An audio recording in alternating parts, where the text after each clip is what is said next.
আদ্রিতের সাথে অসভ্যতামি করতে গিয়ে ধরা পড়ল মোহনা। সম্পূর্ণ জানতে ভিডিওটিতে একটি লাইক করে দেখতে থাকো।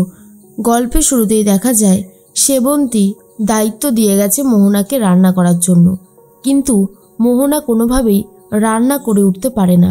মোহনা তখন ভাবে, ইস, আমার জন্য তো ডাক্তারি প্রফেশনটাই ভালো ছিল।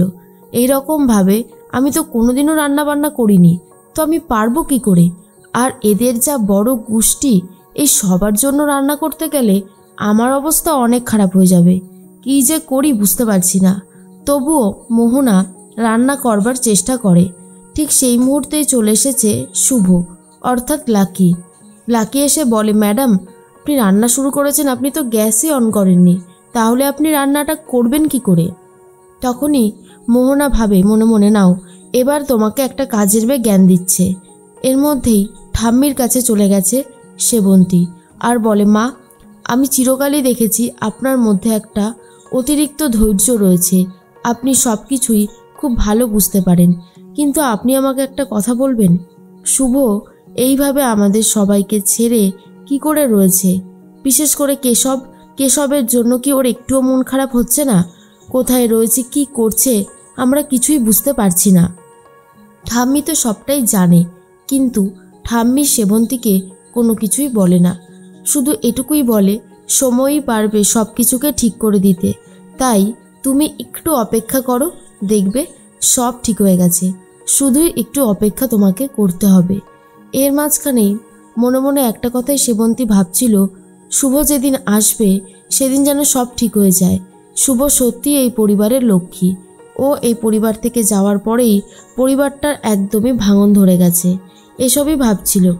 আর অন্যদিকে ঠাম্মি ভাবছিল, শুভর কাজ শেষ হলেই শুভ ফিরে আসবে।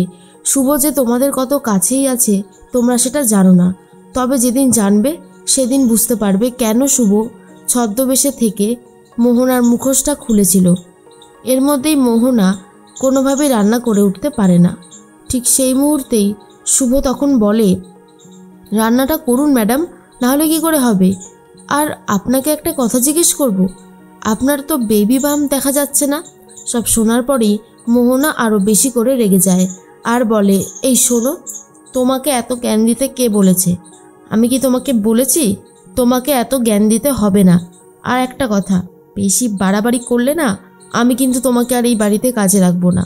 শুভ তখন ভাবে, কয়েকদিন বাড়িতে এসেই এই বাড়িটায় তুমি যেভাবে জোর জুলুম চালিয়েছো মোহনা, তোমার শাস্তি তো হবেই হবে। আমি নিজেই তোমাকে শাস্তি দেওয়ার ব্যবস্থা করব। এদিকে দেখা যায় সেবন্তী মোহনাকে বলে, তুমি ঘরে যাও, আমি রান্নাবান্নাটা করছি। মোহনা তখন ভাবে, যাক বাবা, বাঁচা গেল। এই বড় গোষ্ঠীর জন্য রান্না করতে গেলে আমার জীবনটা একদমই খারাপ হয়ে যেত। এর মধ্যে আদ্রিত বাড়িতে আসে আর ভাবে, শুভ কোথায় গেল? শুভ কেন আমার ফোন ধরছে না?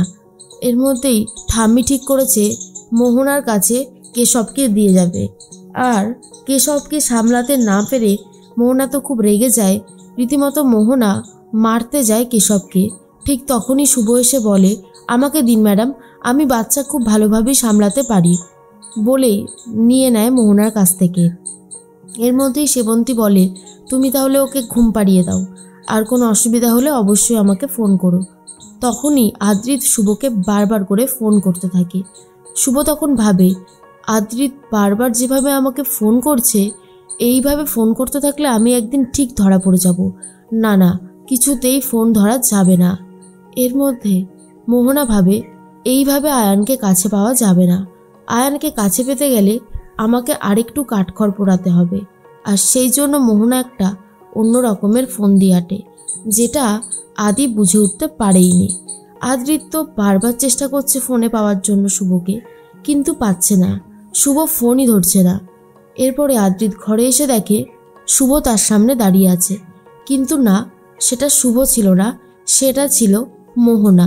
মোহনা আয়ান মানে আদ্রিতকে কাছে পাওয়ার জন্য এই বুদ্ধিটা বার করেছে। যখনই আদ্রিত শুভ ভেবে মোহনাকে জড়িয়ে ধরে, তখন অন্যদিকে শুভ ভাবে, হঠাৎ করে মোহনা এত শান্ত হয়ে গেল কি করে? যাই গিয়ে দেখে আসি তো। দেখে ঘরে গিয়ে মোহনা নেই। এরপর শুভ ভাবে, নিশ্চয়ই তাহলে আদির ঘরে গেছে। শুভ সেই সময় আদির ঘরে পৌঁছে যায় আর আদি তখন বলে, কে তুমি?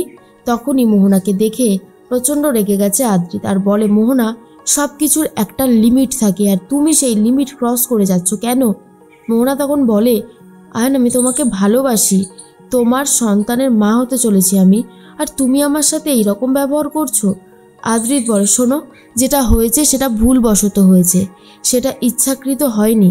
তাই তুমি যেটা ভাবছো সেটা কোনোদিনও সম্ভব হবেই না, কারণ আমি শুধুমাত্র শুভকে ভালোবাসি। শুভ আমার স্ত্রী, কেশব আমার সন্তান। আমার আরও একটা সন্তান এই পৃথিবীতে আসতে চলেছে শুভর মাধ্যমে। দেখো, আমি তোমাকে বারবার বলছি, তোমার যত্নের কোনো ত্রুটি হবে না, কিন্তু তুমি আমার কাছে আসার চেষ্টা ভুলেও করো না, এতে কোনো লাভ হবে না। আর এইদিকে শুভ ভাবে কোনো বাচ্চা হওয়ার লক্ষণই মোহনার মধ্যে নেই। মোহনা শুধু চাইছে আদিকে পেতে, এই পরিবারটাকে কন্ট্রোল করতে, আর সেটা আমি খুব ভালোভাবে বুঝে গেছি। দাঁড়াও মোহনা, এবার দেখো তোমার কুকীর্তি সবার সামনে কি করে ফাঁস করি।